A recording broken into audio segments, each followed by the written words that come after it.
নমস্কার। মরণোত্তর চক্ষুদান সহজতম অথচ শ্রেষ্ঠ দানের এক অনন্য উদাহরণ। এই মানবিক বার্তাকে সামনে রেখেই পহেলা বৈশাখের প্রভাতে অনুষ্ঠিত হয়ে গেল এক সচেতনতামূলক সাইকেল র্যালি।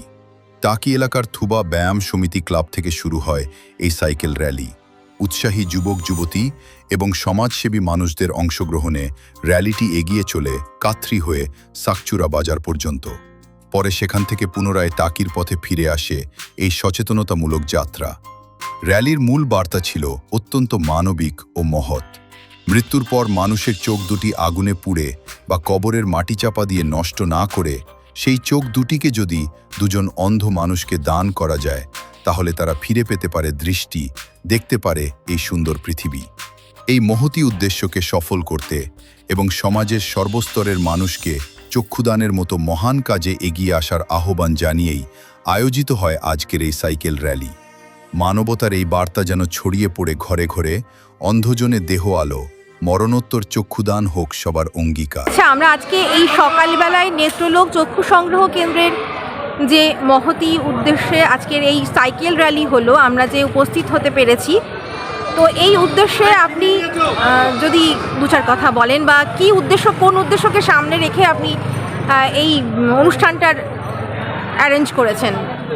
আসলে নববর্ষের প্রথম প্রভাতে আমরা মানুষের কাছে এই বার্তা দীর্ঘ 20 বছর ধরে পৌঁছে দেওয়ার চেষ্টা করছি। 38 বছর আমাদের সংগঠন, যে মৃত্যুর পরে একজোড়া চোখও পুড়িয়ে বা কবরে দিয়ে নষ্ট করবেন না, সেইটাই আমাদের বার্তা। এইবারে আমাদের একটু অন্যরকম ভাবনা ছিল। আমরা একটু মুসলিম প্রধান অঞ্চলের মধ্যে দিয়ে আমরা আমাদের গাড়িটা নিয়ে গেছি, কারণ আমরা দেখেছি এখনও মুসলিম কমিউনিটির চোখ আমরা সংগ্রহ করতে পারছি না। তাদের একটা ধর্মীয় বাধা আছে। যদিও আমরা বাংলাদেশের সেমিনারে গিয়ে দেখেছি সেখানে সমস্ত চোখই মুসলিম কমিউনিটিকে দেওয়া হয়। আমরা তুরস্কের খবর জানি, সেখানে 99% মুসলিম, তাদের চোখ এত উদ্বৃত্ত হয় তারা পৃথিবীর অন্য দেশে চোখ দিতে পারে। অথচ আমাদের দেশে সেটা এখন আমরা করতে পারছি না বলেই তো আমরা দূরে থাকতে পারি না। আমরা সমস্ত মানুষকে সেই কথা বলতে গেছি যে আপনারা ভাবুন, কালকেই চোখ দিতে হবে তা নয়। আপনারা ভাবুন যে আপনাদের চোখটা নষ্ট করে মাটিতে কবর দিয়ে বা পুড়িয়ে এরকম নষ্ট করবেন না। আপনার দেওয়া চোখে দুজন অন্ধ মানুষের পৃথিবীর আলো দেখতে পাবেন। কালকেই চোখ দিতে হবে এ কথা নয়, কিন্তু আপনারা আলোচনা শুরু করুন, একটা উদ্যম শুরু হোক, একটা উদ্যোগ শুরু হোক, একটা বিতর্ক শুরু হোক। আমরা আপনাদের সঙ্গে আছি।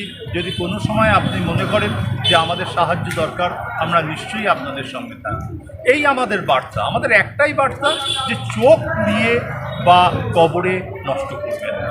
মৃত্যু অবশ্যম্ভাবী, জন্মেছি যখন আমাদের একদিন মারা যেতেই হবে, কিন্তু সেই চোখটা যেন মৃত্যুর পরে অন্য মানুষের কাজে লাগে। এ যেন খেলনা জিনিসের খেলনা। আমাদের ফেলে দেওয়া জিনিস দিয়ে যেমন সুন্দর সুন্দর খেলনা তৈরি হয়, তেমনি আমাদের অকাজের জিনিস যেটা আমাদের এক কোটি কাজ ছিল 6 ঘন্টার মধ্যে, সেটা আবার অকাজের হয়ে যাবে। সেই সময়টুকুর মধ্যে যাতে আমরা দুটো চোখ দিয়ে দুজন অন্ধ মানুষের দৃষ্টি ফিরিয়ে দিতে পারি, শুধু এই বার্তা মানুষের কাছে, এই বার্তা পৌঁছানোই আমাদের লক্ষ্য। আমাদের কাজ শুধু এইটুকু, যে মানুষকে সচেতন করা। চোখ দেবে কিনা সে বুঝবে, কার চোখ দেওয়া সম্ভব তারা ঠিক করবে। আমরা শুধু এই কথা বলতে গেছি, দেওয়া যায়। আপনারা আজ থেকে ভাবুন যে চোখটা দেওয়া যায়, আপনি দিলে সেটা অমূল্য সম্পদ। এইটুকু আপনাদের মারফত এই বার্তা যদি প্রচারিত হয়, আরও 10টা মানুষের কানে যায়, সেটাই আমাদের সার্থকতা, আপনাদের কাজের সার্থকতা। আপনাদেরকে ধন্যবাদ। আপনাদের সুন্দরবন FM-এর মারফত আমরা অনেক প্রচার পেয়েছি, এবং সেটা কাজে লাগছে কিনা সময় বলুন, কিন্তু আপনাদের এই উদ্যোগকে আমরা সাধুবাদ জানাই। ধন্যবাদ আপনাকে।